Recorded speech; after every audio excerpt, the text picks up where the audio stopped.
Innal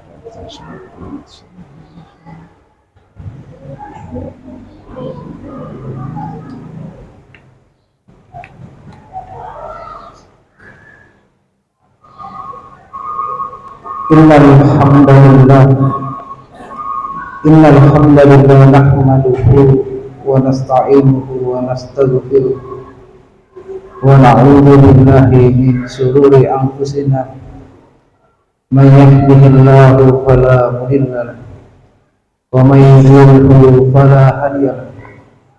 Asyhadu an la ilaha illallah wahdahu la syarika lahu wa asyhadu anna Muhammadan abduhu wa rasuluh. Allahumma sholli ala Muhammad wa ala ali Muhammad. Qala fi kitabil karim, a'udzu billahi minasy syaithanir rajim. Wal asr innal insana lafi khusr illal ladzina amanu wa 'amilus sholihati wa tawasaw bil haqqi wa tawasaw bis sabr. Wa qala ta'ala ya ayyuhan nasu taqu rabbakumul ladzi khalaqakum min nafsin wahidah khalaqa minha zawjaha wa bassa minhuma rijalan katsiran wa nisaa wattaqullaha alladzi tasaaluna bihi wal arham innallaha kana 'alaikum raqiba. Qala ta'ala dan ya ayyuhallazina amanu taqullaha haqqa tuqatih wa la tamutunna illa wa antum muslimun. Hadirin jamaah umat yang dirahmati Allah Subhanahu wa taala. Pertama-tama marilah kita selalu meningkatkan iman dan takwa kita kepada Allah Subhanahu wa taala, yakni dengan menjalankan seluruh perintah-perintahnya serta menjauhi seluruh larangan-larangannya, baik yang kita senangi maupun yang kita tidak senangi. Karena sebaik-baik hamba di sisi Allah Subhanahu wa taala adalah hamba yang bertakwa kepadanya. Bertakwa juga harus dilakukan setiap saat, baik dalam keadaan sepi maupun ramai. Karena sesungguhnya bertakwa kepada Allah merupakan benteng yang kokoh dari segala kemaksiatan. Takwa kepada Allah merasa dirinya selalu diawasi oleh Allah Subhanahu wa taala, sehingga dia takut untuk melakukan perbuatan-perbuatan maksiat kepada Allah Subhanahu wa taala. Hadirin jemaah umat yang dirahmati Allah Subhanahu wa taala, tidak terasa kita sekarang berada di tahun 2023 Masehi, dan sebentar lagi akan memasuki tahun baru 2024. Detik-detik, menit, jam, hari dan bulan demi bulan telah kita lewati bersama. Semua telah kita lewati dengan segala cerita yang tidak akan bisa diubah kembali. Apalagi kita ingin kembali ke masa lampau, tentu kita sudah tidak akan bisa lagi. Yang hari ini sudah menginjakkan umurnya 60 tahun, maka tidak bisa lagi diulang menjadi 59 tahun.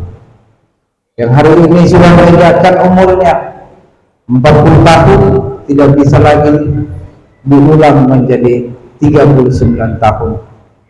Segala perbuatan kita yang telah lalu akan dicatat oleh Allah Subhanahu wa taala, baik dan buruk daripada perbuatan kita. Apakah itu perbuatan baik atau buruk, semua telah terlewat. Lalu apakah yang harus kita perbuat ke depan? Jika amal kita di masa lalu merupakan amal yang baik, maka pertahankanlah dan lestarikanlah di hari-hari ke depan.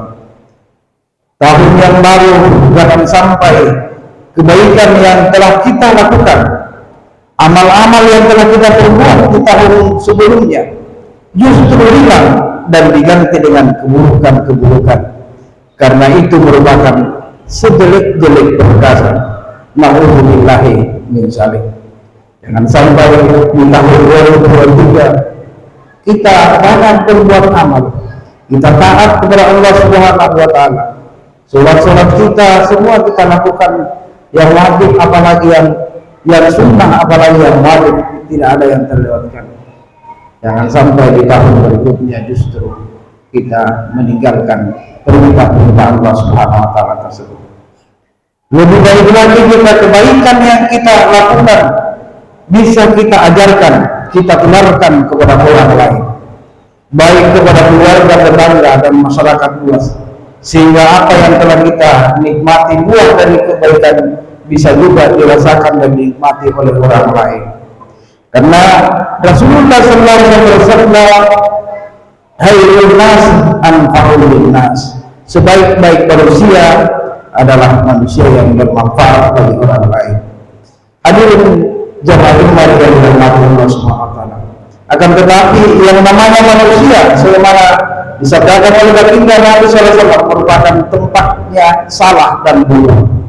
Maka besar kemungkinan kita semua selama 1 tahun yang lalu banyak melakukan kesalahan dan dosa, baik yang disengaja maupun yang tidak disengaja.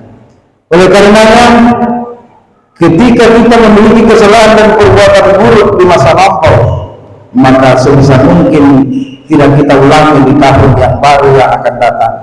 Sebuah pepatah mengatakan, sebijak-bijaknya manusia adalah yang tidak terperosok ke dalam lubang yang sama, dan keburukan memang enak tetapi sesaat, sedangkan kebaikan kenikmatannya sampai selama-lamanya, bahkan sampai di akhirat kelak. Kebajikan juga akan menenteramkan jiwa dan tenangnya hati, sehingga segala aktivitas yang dilakukan saban hari menjadikan kita selalu bersyukur dan mendekatkan diri kita kepada Allah Subhanahu wa taala.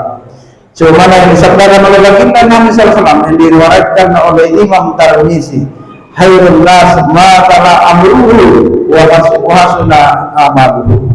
Sebaik-baik manusia adalah yang panjang umurnya dan juga bagus amalannya. Hadis riwayat Tirmizi.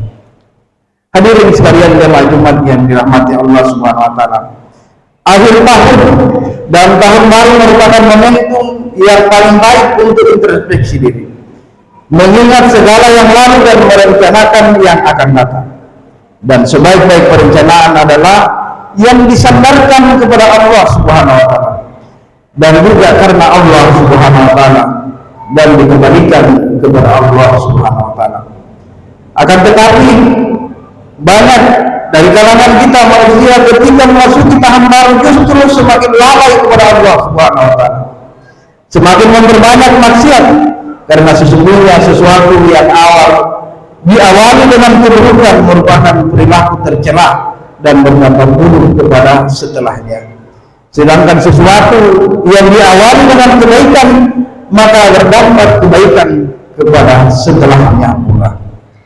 Setiap tahun baru banyak anak muda-mudi yang menyelenggarakan pesta dengan menghamburkan harta benda mereka, bahkan melakukan kemaksiatan, seks bebas, minum minuman keras, sehingga berbagai tempat akan banyak ditemukan bahan-bahan dan alat-alat yang menjadikan perlengkapan dari perlakuan maksiat tersebut, berupa miras, narkoba, dan sebagainya. Dan tempat yang paling sepi pada saat itu adalah masjid. Tempat yang paling kurang diminati pada malam tahun baru itu adalah masjid, sangat sepi dibandingkan daripada tempat-tempat hiburan lainnya.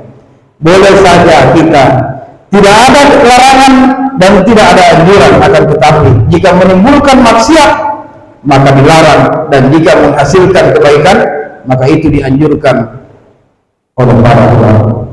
Jika mereka masih pada batas wajar dan tetap ingat kepada Allah, tidak meninggalkan sholat, tidak bergaul dengan lawan jenis, berkumpul laki-laki dan perempuan, dan tidak mengkonsumsi barang-barang yang diharamkan oleh Allah Subhanahu wa taala, maka hukumnya mudah atau boleh.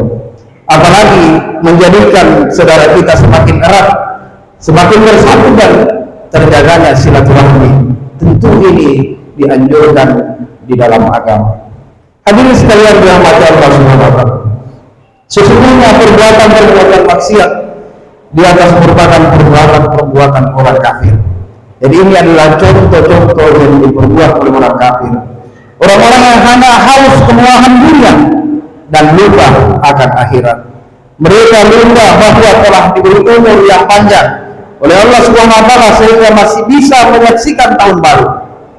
Dan semestinya yang diperbanyak merupakan rasa syukur kepada Allah Subhanahu wa taala, bukan malah berbuat kufur kepada Allah Subhanahu wa taala. Ingatlah hai kaum muslimin sekalian bahwa ancaman Allah Subhanahu wa taala berlaku kepada orang-orang yang berbuat dosa, apalagi sampai kepada kufur nikmat. Allah Subhanahu wa taala mengingatkan di dalam Al-Qur'an, wa zar'u sahihal ismi wa batinan innal ladzina yaksibuna isma sayusyawna bima kanu yaktarifun. Dan tinggalkanlah dosa yang nampak dan yang tersembunyi. Sesungguhnya orang yang melakukan dosa kelak akan diberikan pembalasan pada hari kiamat disebabkan apa yang telah mereka kerjakan. Surah Al-An'am ayat 120. Hadirin jamaah Jumat yang dirahmati Allah Subhanahu wa taala, selain dari mengancam kepada orang yang berbuat dosa, Allah Subhanahu wa taala juga mengancam kepada orang-orang yang tidak mau mensyukuri nikmat Allah yang telah diberitakan, nikmat Allah yang telah diberikan kepada hamba-Nya tersebut. Sebagaimana yang telah difirmankan oleh Allah Subhanahu wa taala dalam Al-Qur'an surat Ibrahim ayat 7. La in zakartum la azidannakum wa la in kafartum inna azabil lasadid. Jika engkau bersyukur kepadaku, niscaya aku akan tambah nikmat tersebut. Namun jika engkau kufur atau ingkar atas nikmatku, maka sungguh azabku sangatlah pedih. Surah Ibrahim ayat 7. Hadirin jamaah Jumat yang dirahmati Allah Subhanahu wa taala, dari uraian di atas, maka kita sudah tahu bagaimana kita sebagai muslim bersikap ketika menghadapi tahun baru.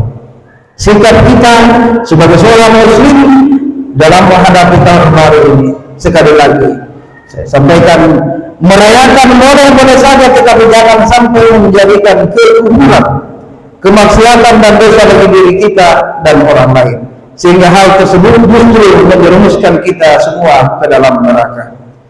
Dan mulailah dengan datangnya tahun baru ini, kita isi kembali dengan hal-hal yang baik dan bermanfaat dengan jangka yang panjang.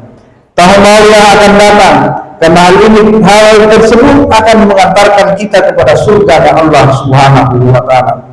Dan perlu diingat kembali, kita yang bisa menjumpai tahun baru kali ini belum tentu menjumpai tahun baru yang akan datang. Dan bahkan kita saat ini masih hidup, belum tentu kita besok menjumpai yang namanya tahun baru 2024. Karena umur kita siapa yang tahu, detik demi detik, jam demi jam, hari demi hari, belum tentu kita tahu umur kita masih panjang. Maka sudah sebaiknya kita isi tahun baru yang kita jumpai dengan kebaikan dan amal-amal soleh, serta mendekatkan diri kita kepada Allah Subhanahu wa taala. Akhirnya marilah kita panjatkan doa kepada Allah Subhanahu wa taala.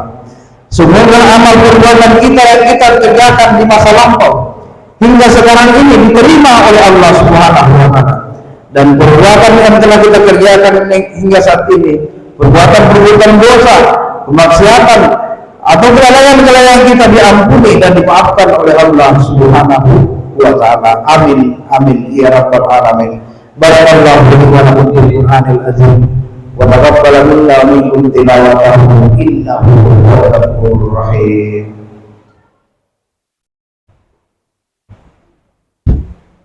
Yeah.